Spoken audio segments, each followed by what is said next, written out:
Hey, what's going on, guys? How is everybody doing? I know it's been a little while since my last character guide, but it's a long tale of cat got your tongue, or should I say Diona got your tongue, as this formidable little lolly archer is the support unit we'll be familiarizing ourselves with today. We'll be talking about the stats you should be prioritizing, how to build your artifact sets, what weapons she'll get the most performance from, and what talents you should focus on. We'll be judging these from a free-to-play beginner level all the way up to an endgame primary hero. Yes, that was a lot of puns. Yes, I thought it was clever and hysterical, but it's appalling and a catastrophe that I even thought that this was a good idea. I hope you can pod in all the puns. I'm sorry, I'm done meow. No, that was the last one. I'm literally done now. Oh, never mind. Let's just move forward into the guide. Comparisons will be drawn between Diona and Chi-Chi, and I don't think that she's strictly inferior. God, come on, man. Are you gonna place cat puns all throughout the video? No. I swear, I'm done now. Good, because they were just clawful. Okay, but for real, there will be a lot of comparisons drawn between Diona and Chi-Chi, as both will fit similar roles in your team as cryo support units, and more specifically, cryo healers. Though I don't think that those comparisons will be exactly linear. See, Chi-Chi is a burst heal monster who can throw one of her talismans on an enemy, and as long as your active hero attacks that enemy, they pretty much will not die. Where she lacks though as a support is with her cryo application, and that's where Diona swoops in. Diona might not have as much healing potential as Chi-Chi, but she does excel at cryo application. Her skill has the most potential of hitting 5 different enemies at a time if using the charged version, and her burst will apply cryo periodically at a rate of about 2 seconds. This makes her a much better support if utilizing her in a composition that needs a consistent application of the cryo element. That's not to say that her kit lacks healing though. Her burst can scale incredibly well, and her shields can do a good job protecting your active hero, especially in later game content where cryo enemies currently run rampant. But it also means that she is a very cheap hero to build because her requirements are so lax, needing only HP investment to improve both protective measures. Check out my video on hero cost versus performance for more information on that. While there are parts of her kit that do seem to point her in the direction of a more damage-oriented hero, which we'll go over in later parts when we talk about Constellations, the vast majority of her potential will be met if we build her as a healer. So for the sake of this video, that is the context we will use when discussing aspects of her kit moving forward. Let's take a look at Diona's kit first to get better context on how we should move forward when building her optimally.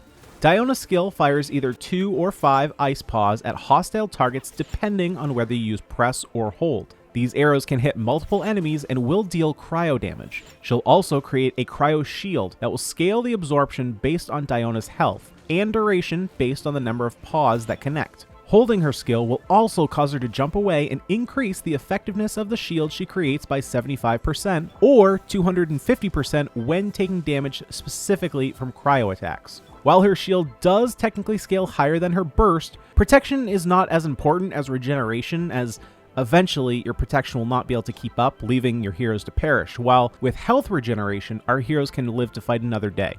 That being said, her burst will create a small area of effect that will continuously deal cryo damage and regenerate HP to the active hero at the same rate, roughly every 2 seconds. This burst does come at a hefty cost of 80 energy though, but her first constellation will help in mitigating that high cost. When prioritizing talents, I maintain that getting her burst leveled up first is a priority. She will play the role as our primary healer and will want that to scale as high as possible.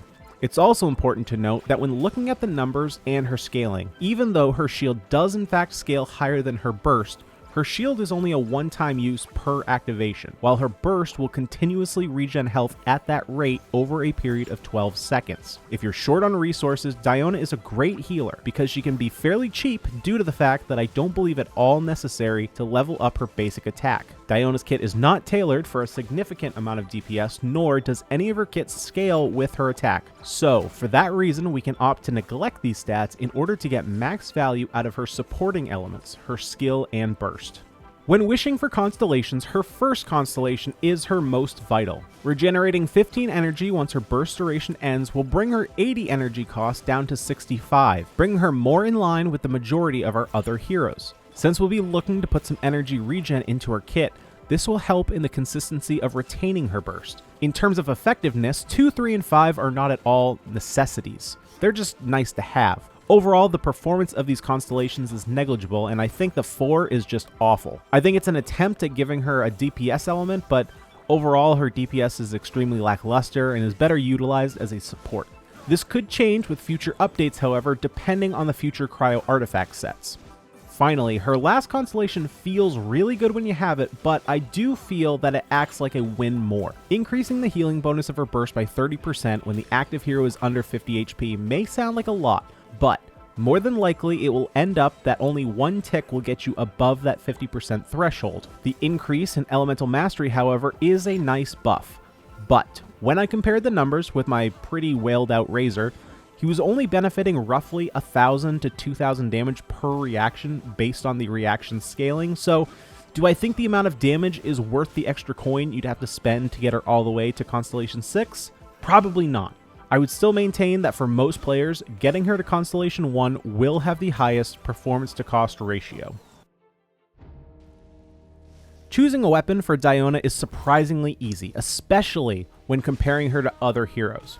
Because we don't need to worry about her damage output, her abilities scale off of her HP, and we want to increase the energy she generates, we can narrow down the selection of bows down to only 3. The Sacrificial Bow, the Favonius Warbow, and the Recurve Bow. As we can see, this lends to Diona being a cheap hero to build, as the 5-star weapons aren't even really that good on her, so there's no pressure to build those. Sacrificial Bow is her best in slot weapon. Out of the 2 4-star weapons, both have energy recharge. However, Sacrificial Bow synergizes extremely well with Diona's skill because it can trigger its passive off of every paw, meaning that if she fires a total of 5 paws, once you do all the probability math, she actually has a 92% chance of ending her skill's cooldown. And that only gets closer to 100% with further refinement. This is super important, not only so she can rapid fire her skill for great energy regeneration bursts, but also as a safeguard in case her shield breaks to ensure that she has a backup. Favonius Warbow is the next best bow, as it's the only other bow with energy recharge, but in my opinion it's worse by quite a significant margin. Lastly, we're left with the Recurve Bow. If you absolutely have to, you can use this bow, but in my opinion you're losing a lot of utility from the other 4-star bows. The upside here is that the loss of damage from the lower base attack table doesn't matter, and at max level we'll be receiving 46.9% base HP, which could essentially replace or add an additional HP artifact. But as I said before, I don't think this comes close to the utility that the other bows provide. When it comes to building artifact sets, there is a clear and definitive winner here when it comes to building Diona as a healer. A full set of Maiden Beloved will provide the most benefit concerning her healing. Both the 15% healing effectiveness and the extra 20% bonus to incoming healing will turn her, frankly, on the edge of mediocrity heals to something worth building for. This set will not provide any benefit to her shield, however, so if your plan is to build her more as a shield support and utilize a different hero as your main healer, I would utilize one of the next couple builds. If a full 4-piece set is not in the cards just yet, or you haven't reached AR 45 and have not started hardcore artifact farming yet, you can drop down to a 2-piece Maiden Beloved set and move the other 2 into either the Scholar or Exile sets to get an added boost to her energy recharge. You'll take a hit on her healing effectiveness, but more consistently have her burst accessible to you. Finally, I wouldn't recommend this set on a healing build, but if you're looking at Diona more as a shield generator, a 4-piece Noblesse Oblige set will help boost the damage of your carry and further fulfill more of a supporting role. Though I don't think this build is nearly as strong as her healing build. Now, I've gone and done all the math, and I've determined that for each artifact, the best in slot stat is as follows. Your Flower and Feather will be HP and attack, of course, as these are the only stats available for these. Your Timepiece should be energy recharge, your Cup, HP, and finally your Circlet, healing bonus. This combination will provide the overall best combination of healing and shield capability.